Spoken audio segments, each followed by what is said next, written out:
96,7 FM Universitária, uma emissora da Universidade Federal do Piauí, para todo bom gosto. Fique por dentro dos seus direitos. Sintonia Jurídica, o programa de debate sobre direitos fundamentais. Debates, informações e divulgações de eventos jurídicos. Sintonia Jurídica, toda terça, a partir das 6:30 da tarde, na FM Universitária 96,7. Gestão e Negócios, um programa voltado para empreendedores, líderes, gerentes e a todos que se interessam por gestão. Todas as quartas-feiras, às 18h30, aqui na FM Universitária 96,7. Você não pode perder. Apoio Cultural, Gestão e Mais, uma parceria de sucesso. Em Teresina, 11h27.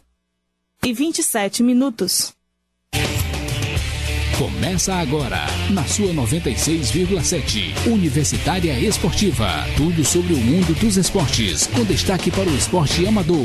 No ar, Universitária Esportiva.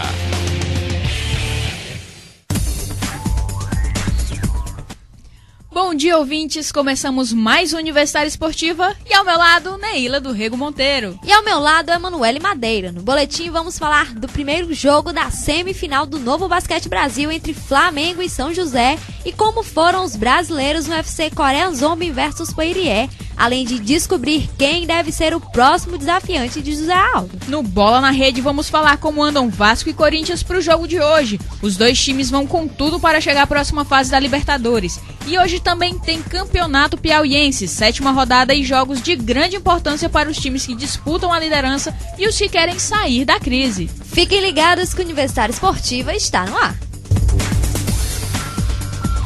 Clube do Vinil, um programa para se ouvir o repertório musical dos discos que a gente gosta, com todo o charme e sonoridade do vinil. Toda quinta, a partir das 9 da noite, aqui na sua FM Universitária 96,7. Universitária Esportiva. Boletim Esportivo.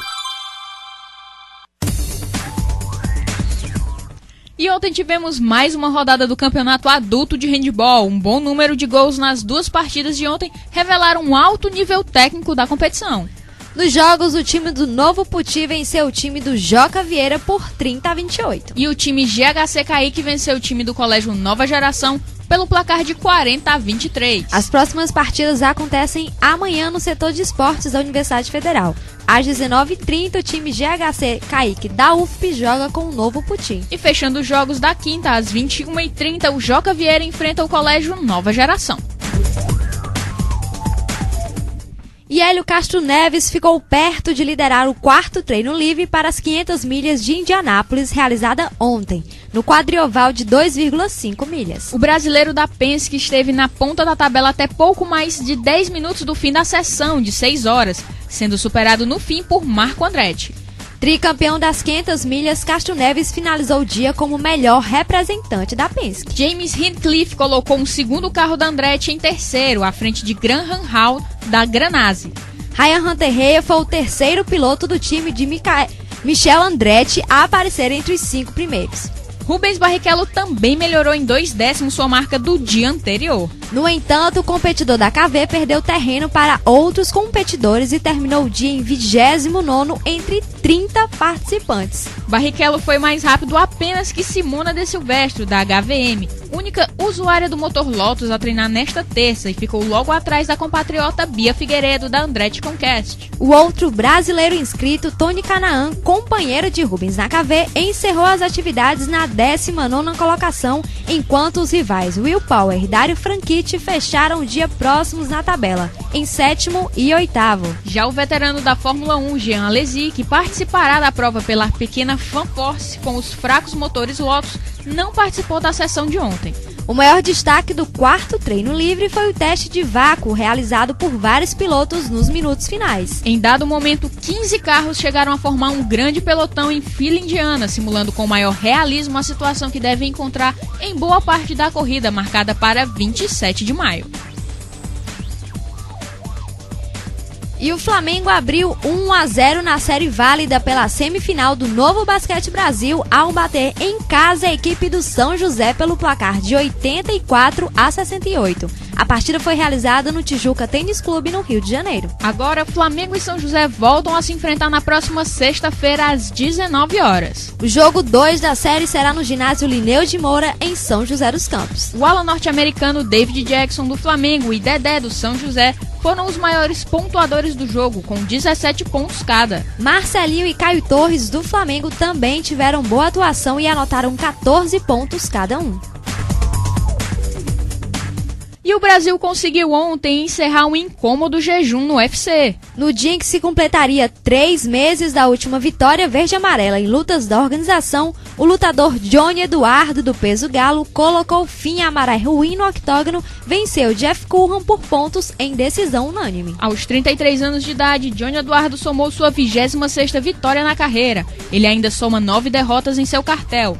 No UFC, porém, esta foi somente sua segunda luta. Na estreia, foi derrotada por Rafael Assunção na primeira edição do UFC Rio em agosto de 2011. No segundo combate envolvendo o brasileiro nesta noite, a vitória foi ainda mais sensacional. Ainda no começo do primeiro round, Rafael dos Anjos acertou um chute fortíssimo na cabeça do seu rival, o iraniano Kamal Chaloros, que despencou.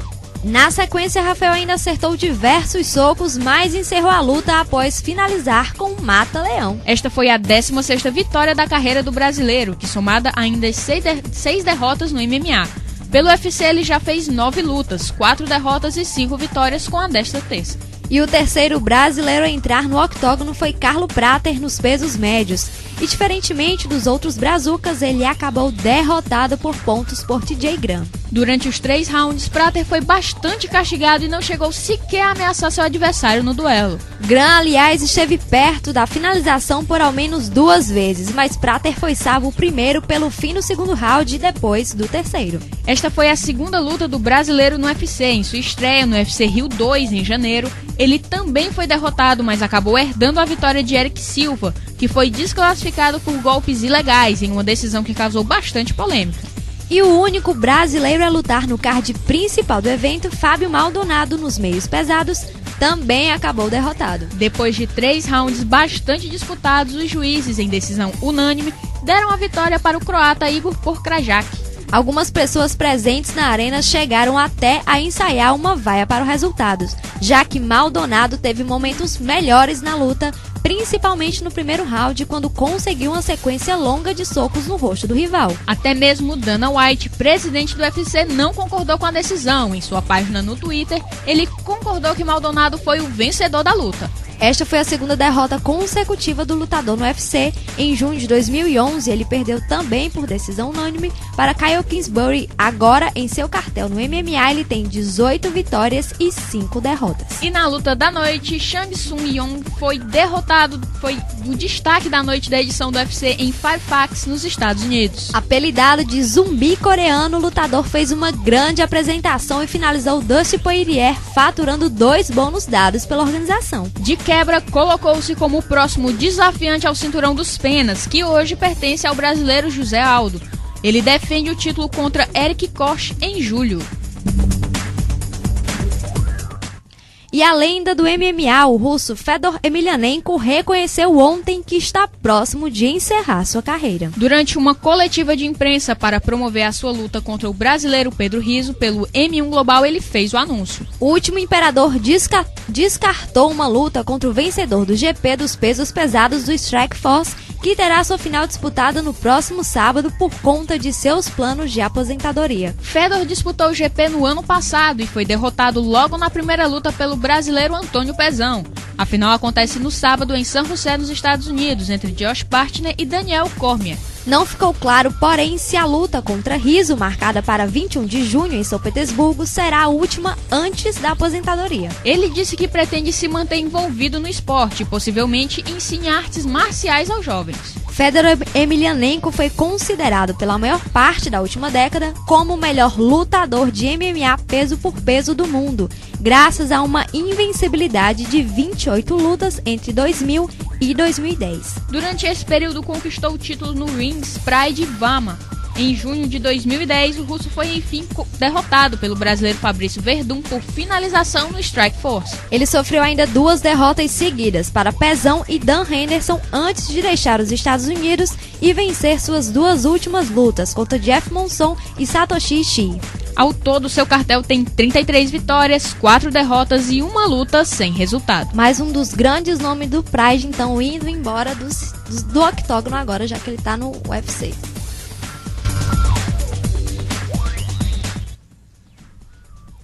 Depois da Olimpíada de Atenas, em 2004, os técnicos José Roberto Guimarães e Bernardinho se desentenderam e desde então não se falam. Na próxima Superliga Feminina, porém, o encontro vai ser inevitável dentro de quadra. Zé Roberto será o técnico do vôlei Amil de Campinas, anunciado ontem, e Bernardinho comandará o Unilever do Rio. Apesar de serem desafetos declarados, haverá ao menos um aperto de mão no que depender de Zé Roberto. Apesar das diferenças entre os dois, Zé Roberto sempre declara seu respeito pelo técnico Bernardinho. Como pessoa, a relação de fato continua estremecida. Recentemente, ambos ficaram hospedados no centro de treinamento de Saquarema com as respectivas seleções durante um período. Pessoas que convivem com os dois garantem que nem mesmo assim existe uma troca de olhares. Os problemas do passado, embora incomodem menos, ainda deixam resquícios. O conflito entre os dois começou em 2004. Na ocasião, Zé Roberto trocou farpas com a ex-levantadora da seleção, Fernanda Venturini, esposa de Bernardinho. À época, Zé afirmou que influências externas de maridos técnicos atrapalhavam sua equipe. Alguns boatos indicavam que a polêmica toda começou depois que Venturini levou DVDs da equipe feminina para Bernardinho avaliar e palpitar, gerando o grande mal-estar. E vamos falar de notícia boa. Desclassificado do TUF Brasil, os médios Francisco Massaranduba, piauiense, e o Leonardo Macarrão podem protagonizar uma das lutas da programação do UFC 147, que acontece em 23 de junho no Mineirinho, em Belo Horizonte. O possível anúncio do combate vem na contramão das regras estabelecidas pelo TUF, que só permite vínculo ao UFC para os vencedores do reality show. Massaranduba e Macarrão foram eliminados nas quartas de final do programa. Até agora, as únicas 2 lutas confirmadas para o card principal do UFC 147 opõem Vitor Belfort e Vanderlei Silva pelos médios e Fabrício Verdun e Mike Russov pelos pesados.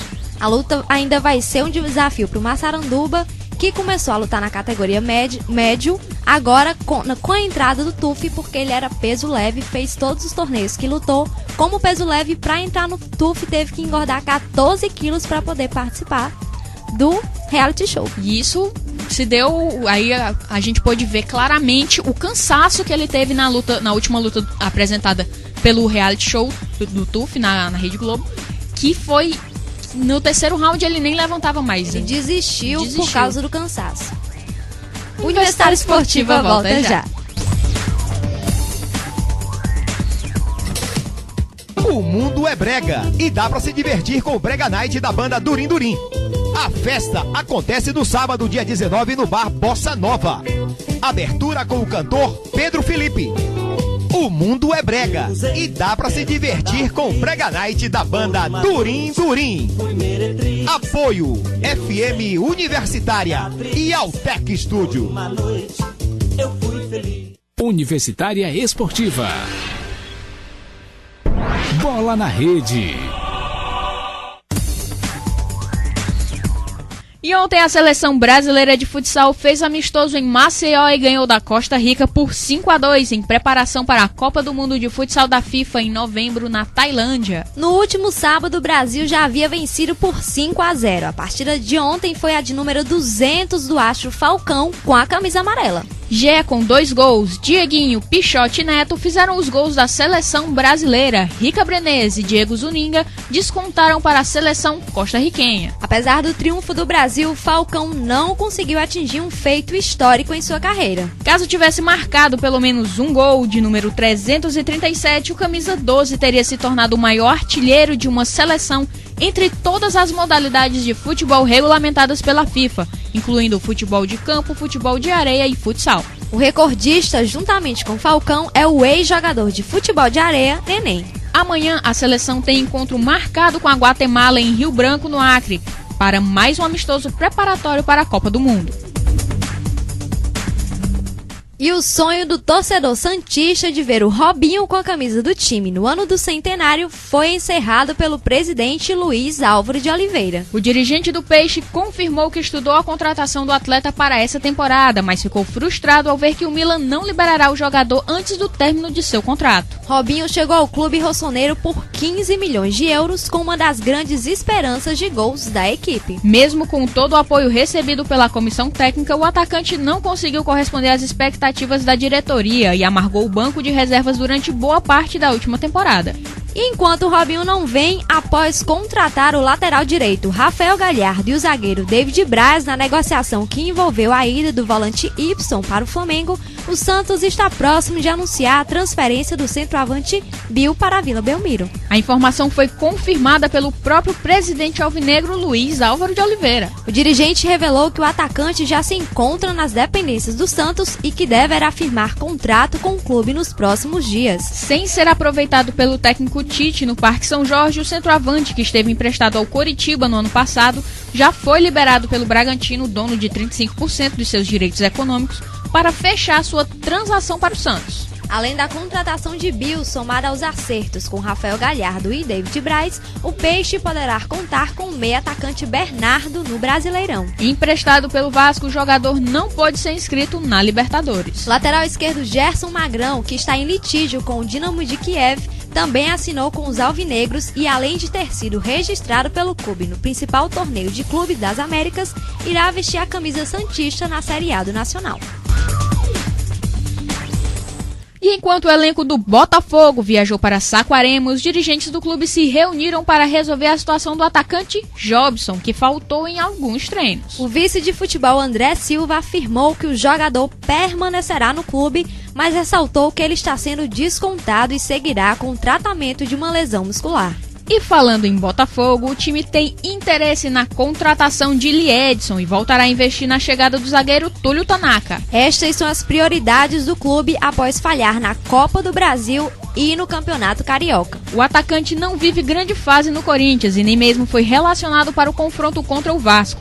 O defensor, por sua vez, continua no Nagoya Grampus, do Japão, e tem contrato até o fim de 2013. O jogador é indicação do técnico Oswaldo de Oliveira e esteve na mira da diretoria no início do ano. Além da dupla, o alvinegro tem o sonho de contar com Seedorf. O meia não deverá ficar no Milan e recebeu proposta do Glorioso na temporada passada. E a oferta apresentada agradou ao holandês, que na oportunidade preferiu continuar jogando no futebol italiano. Por ser casado com uma brasileira, o jogador mantém o desejo de atuar no Rio de Janeiro, onde tem um apartamento no Leblon, zona sul da cidade. Outro nome que está bem encaminhado é o do lateral esquerdo Lima, do Internacional. O jogador tem contrato com o clube gaúcho até o fim de maio e deverá chegar ao Botafogo para disputar a posição com Márcio Azevedo. Um zagueiro e um volante também estão na pauta da diretoria. E vamos falar de Libertadores, Vasco e Corinthians que jogam hoje.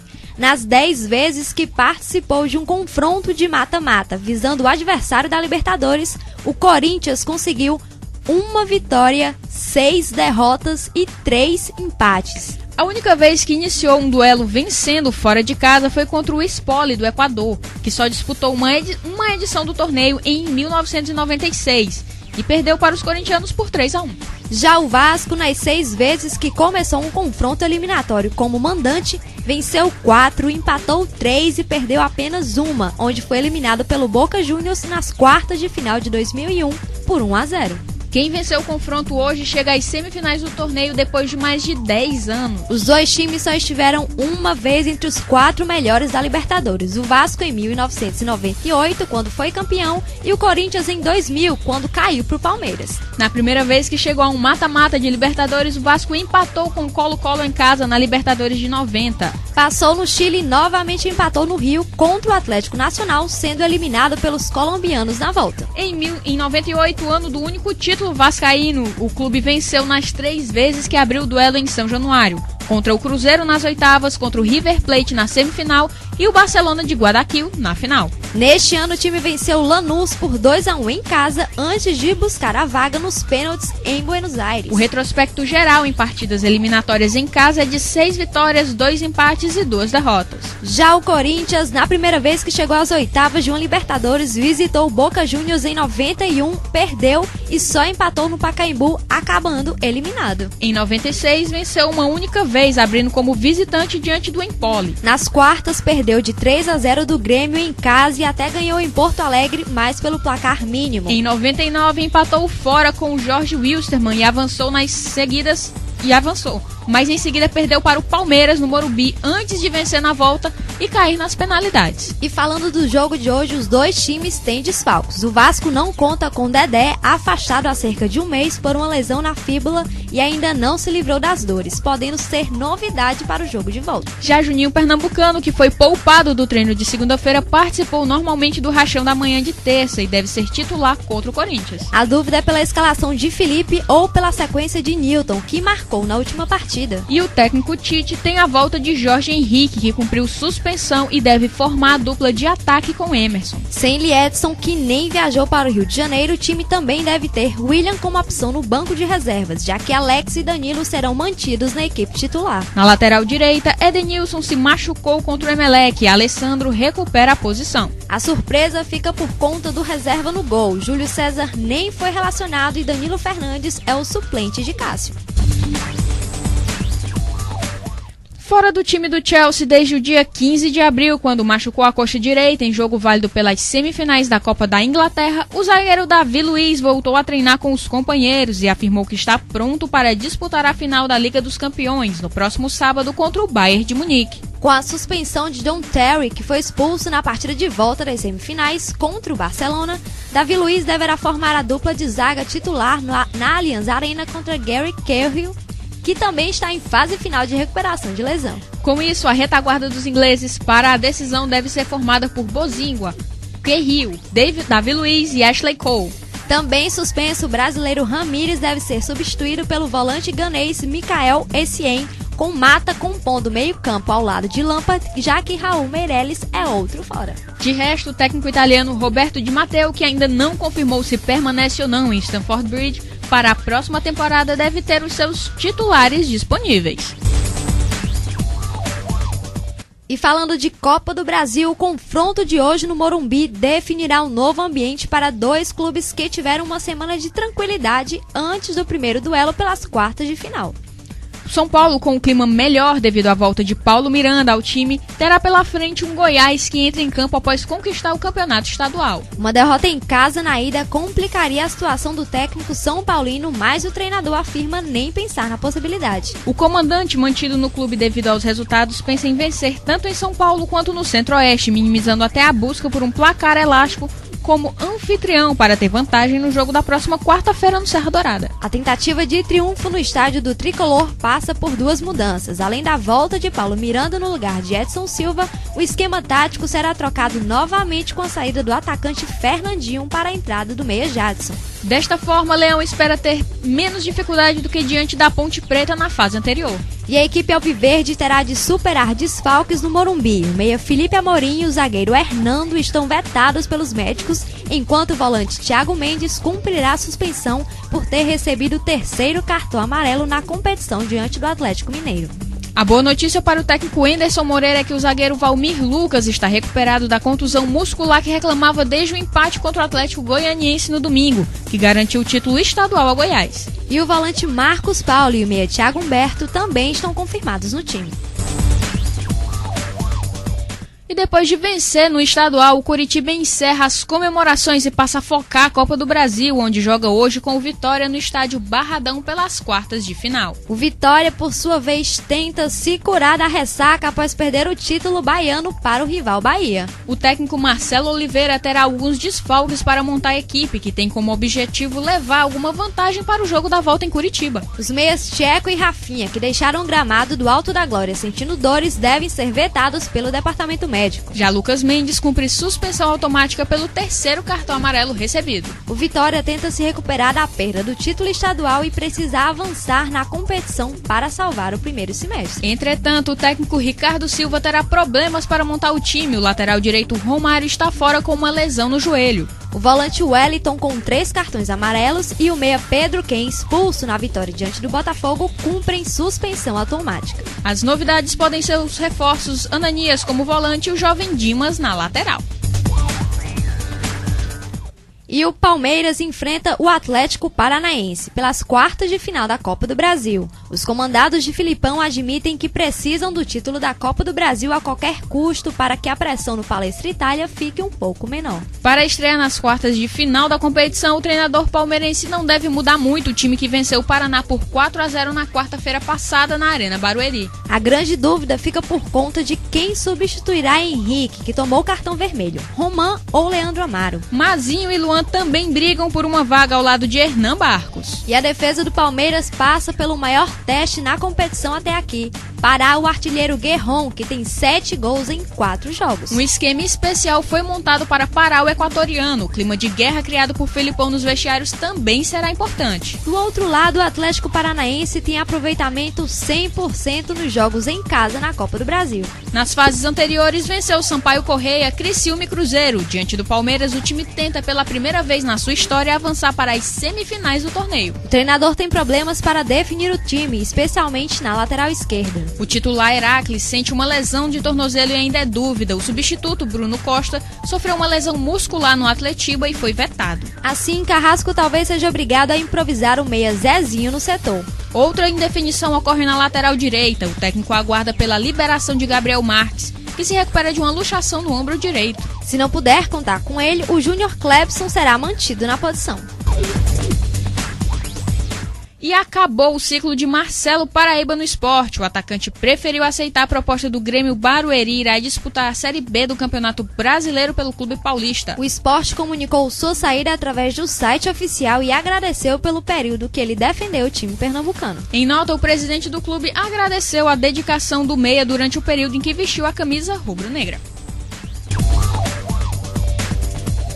E para fechar, vamos falar de Campeonato Piauiense. Hoje, River e Piauí se enfrentam às 20 horas no Lindolfo Monteiro. Os dois times querem muito os 3 pontos de uma vitória, o Piauí com 2 pontos para sair da última colocação. Já o River é o 5º colocado, somando 9 pontos. Com uma vitória e de olho no jogo entre Parnaíba e 4 de julho, o time se aproxima dos líderes e aumenta suas chances de disputar o título da competição. No time do Galo, o técnico Marcão não pode contar com o atacante Crislan, que se lesionou no último jogo contra o 4 de julho, mas Niel já está regularizado e pode estrear. No Piauí, o técnico Marcão também tem estreias a fazer. É o caso do goleiro Rodrigo, procedente do futebol gaúcho. Outro reforço, mas que já estreou, é o ex-técnico do Piauí na competição, Vando Santos, que voltou aos gramados e já fez a sua estreia no empate em Campo Maior diante do Caiçara. Nenhum dos dois treinadores, porém, confirmou com que formação inicia o jogo da noite de hoje. Ainda temos também Parnaíba e 4 de julho. Os dois times estão colados na liderança da competição e desejam uma vitória para se distanciar um pouco dos outros colocados. Depois de ser derrotado pelo Comercial por 3-0, Parnaíba volta a jogar diante de sua torcida buscando mais 3 pontos para se aproximar na condição de classificado para as semifinais do campeonato. Mesma situação é a do 4 de julho, que no último jogo foi derrotado pelo River por 2-1 e precisa dessa vitória para continuar na briga. Se o Parnaíba vem sem desfalques, o mesmo não se pode dizer do adversário. O 4 de julho não deve ter França, grande nome do time que deixou o último jogo sentindo uma contusão. Antônio Carlos também pode ser desfalque. O lateral esquerdo Mica fechou a série de 3 cartões e está fora do jogo de hoje. E hoje ainda temos Picos e Caiçara, às 20 horas no Elvídio Nunes. Os dois times não se encontram em boa posição no campeonato. O Picos é o 6º colocado, somando 3 pontos com 5 derrotas e 1 vitória. O Caiçara está na mesma situação, 3 pontos, 5 derrotas e 1 vitória. Mesmo com os 3 pontos de 1 vitória, os dois times ainda se mantêm distante da zona de classificação. E para piorar, os dois times têm muitos desfalques. No Picos, o técnico Batista não conta com o zagueiro Leléu e o lateral esquerdo Fabiano. Além deles, o zagueiro Rony, que foi suspenso ontem pelo Tribunal de Justiça Desportiva com 5 partidas. Mesmo com desfalques importantes, o time do Picos pode contar com Lanlan e Choro, que cumpriram suspensão automática e estão de volta. No Caiçara, o técnico Valdomiro não conta com o zagueiro Adailson, com 3 cartões amarelos, o lateral esquerdo Fred e o volante Domingos, que estão se recuperando de uma contusão. E com essa preocupação de montar o time com todos esses desfalques, Valdomiro conta com Sadam, que deve estrear hoje. Então vamos lembrar os jogos de hoje. Na Copa do Brasil, Atlético Paranaense recebe o Palmeiras às 19h50. Já às 21h50, o Vitória encara o Coritiba e o São Paulo joga com o Goiás. Pela Libertadores, Vasco e Corinthians jogam às 21h50 e Libertad e Universidade do Chile fazem o outro jogo mais cedo às 19h30. No Piauiense, o River recebe o Piauí às 20 horas. No mesmo horário, Parnaíba e 4 de Julho fazem mais um duelo pela briga na liderança. E em Picos e Caiçara também jogam às 20 horas, mas para tentar melhorar suas posições na tabela e sua situação na competição. O Universitário Esportiva volta já.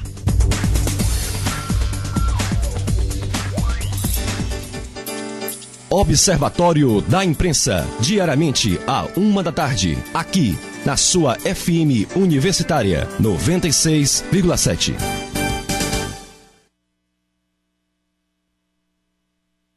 96,7 Universitária Esportiva.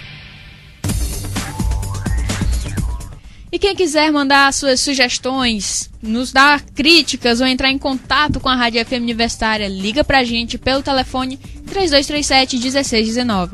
Repetindo, 3237-1619.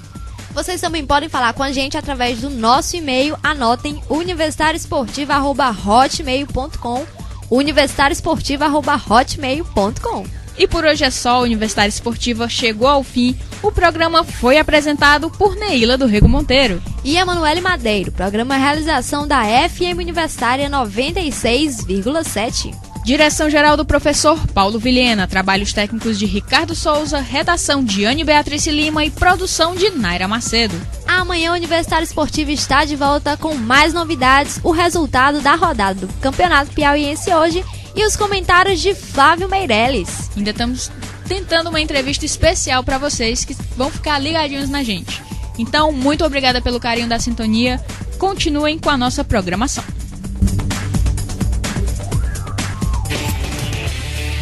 Você ouviu Universitária Esportiva. Obrigado pela audiência e continue na nossa programação.